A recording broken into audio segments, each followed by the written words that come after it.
Hi guys, welcome back. Let's learn how to easily remove password from PDF on your Mac.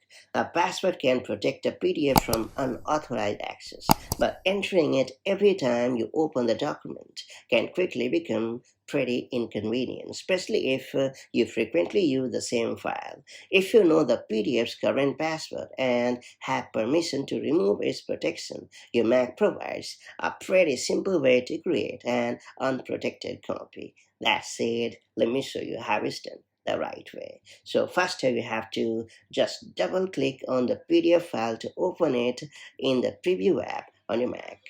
Now you have to use the password to unlock the PDF file. After that, you have to hit the file menu located at the upper left corner of the screen.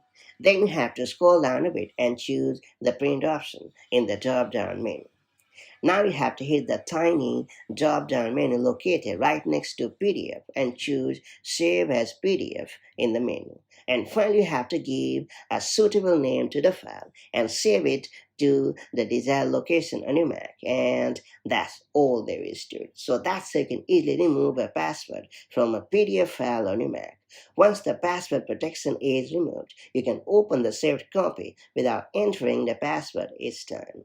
Just make sure you have permission to remove the security protection before doing so, especially when working with confidential or shared documents. Now that you've unlocked this pretty helpful feature, make the most of it as and when the need arrives, and I'll catch you up in the next one.